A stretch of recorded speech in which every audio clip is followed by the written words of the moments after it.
Landscapes are nature's journal.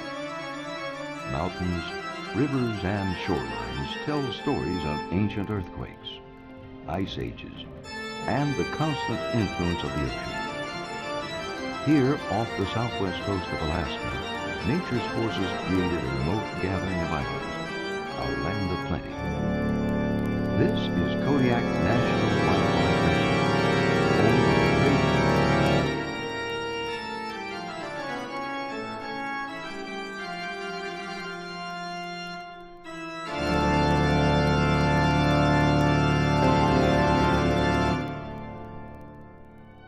Kodiak National Wildlife Refuge is surrounded by the North Pacific. It spans 4 islands, of the main island, Anafognak, and all of Uganik and Ban Islands. This is a wild and dramatic place. The island's jagged coastline is battered by storms and winds born at sea. Inland, the refuge harbors a wide range of habitats, from coastal estuaries to alpine meadows, to glaciers and rugged mountain peaks. No place is more than 15 miles from the ocean.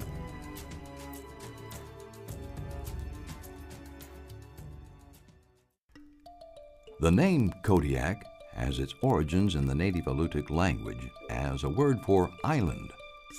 It is home to 6 villages, the 2nd largest fishing fleet in the United States, and the largest Coast Guard base in the nation.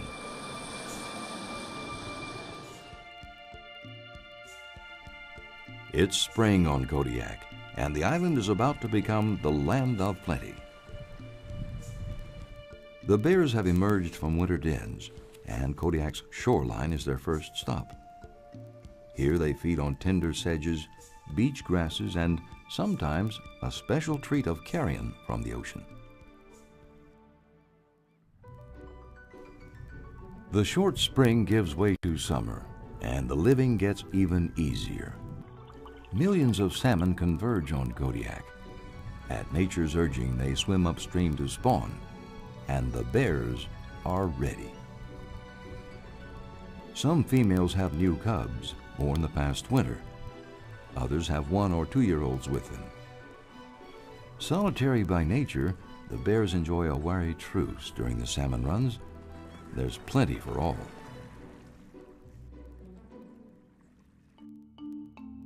Nourished by their protein-rich diet, Kodiak's brown bears are considered by many to be the largest brown bears in the world.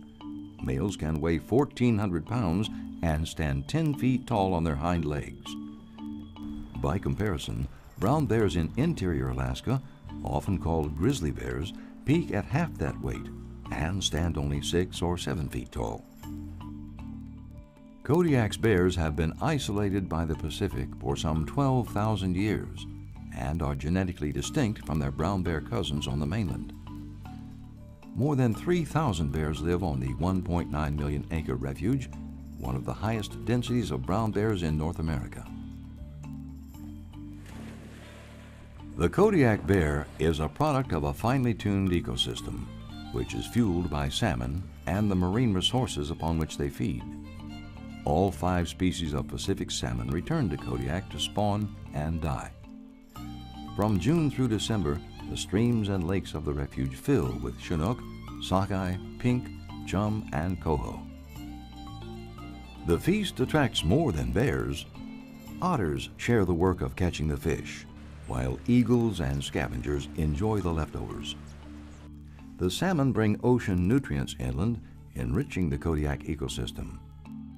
All of Kodiak is nourished and sustained by the sea around it.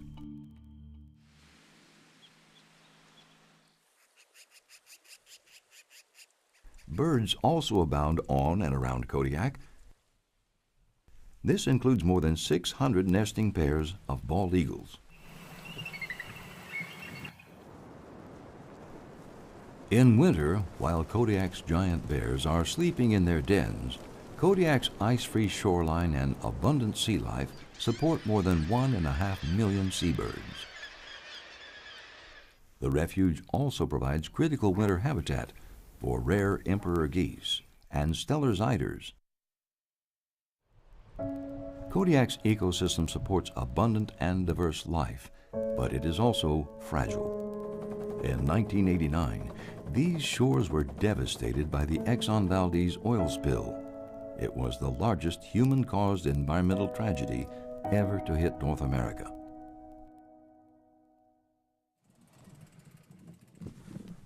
Subsistence hunting and fishing are a part of daily life here on Kodiak.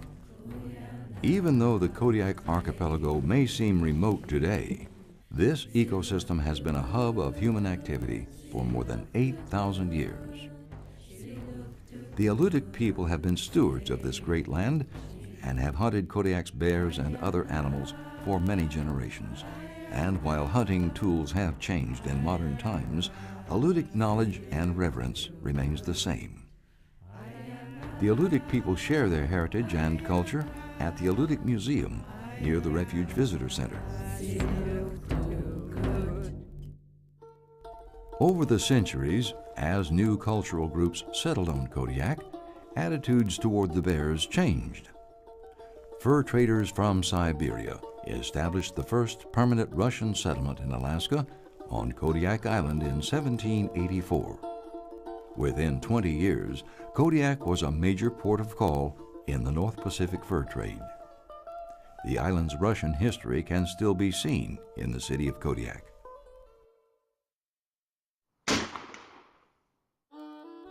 In 1867, Alaska was purchased by the United States, and American settlers arrived on Kodiak soon after. By the 1920s, the bear population had dropped drastically because of uncontrolled killing by livestock owners, trophy hunters, and fur traders.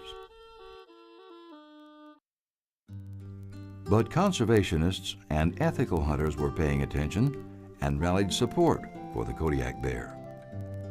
As World War II loomed in 1941, President Franklin D. Roosevelt created Kodiak National Wildlife Refuge to provide habitat for brown bear, salmon, and other species. Kodiak Refuge is part of the National Wildlife Refuge System.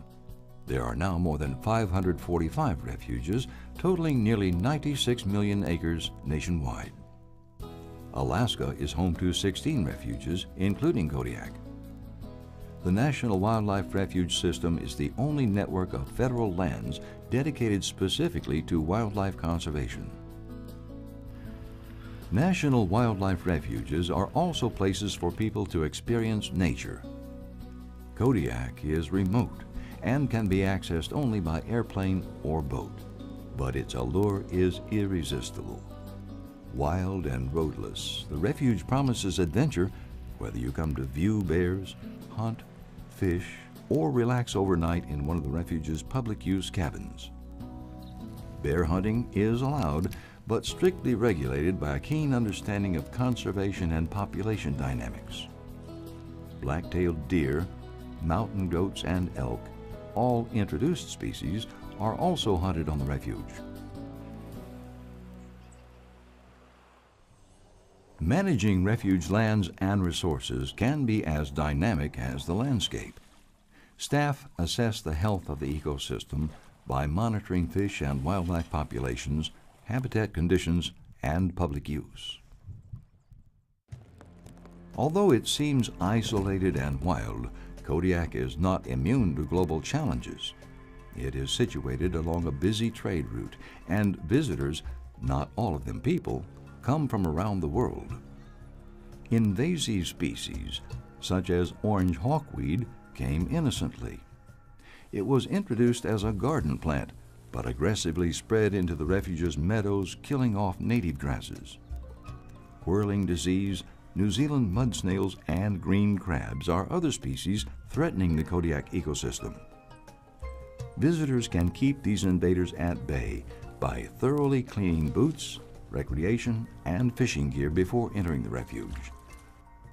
Undoubtedly, Kodiak National Wildlife Refuge will face other challenges in the years ahead. Refuge managers are optimistic that evolving strategies to preserve Kodiak's natural diversity and abundance will provide conservation solutions for the future. Nature's Journal is written in Kodiak's wild landscapes. It tells the story of early conservationists who rallied to save this wild and bountiful land. It tells the story of a National Wildlife Refuge founded in a time of war to preserve a sanctuary full of mystery and grandeur. It tells the story of people working today to keep our wildlife heritage healthy and vibrant. And it will continue to tell the story of the great Kodiak bear, here on Kodiak National Wildlife Refuge.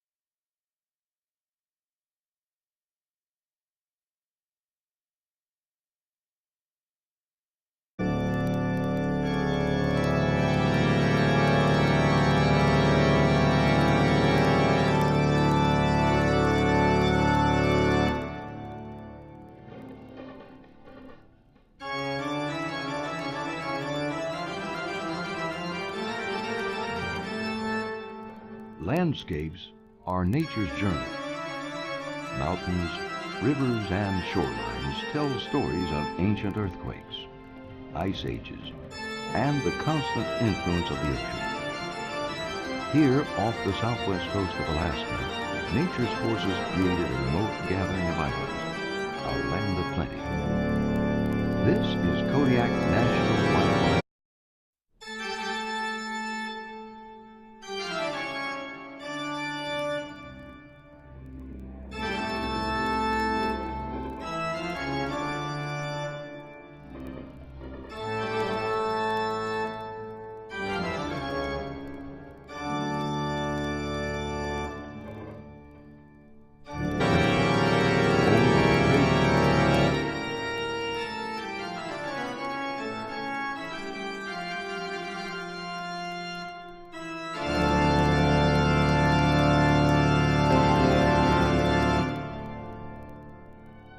Kodiak National Wildlife Refuge is surrounded by the North Pacific.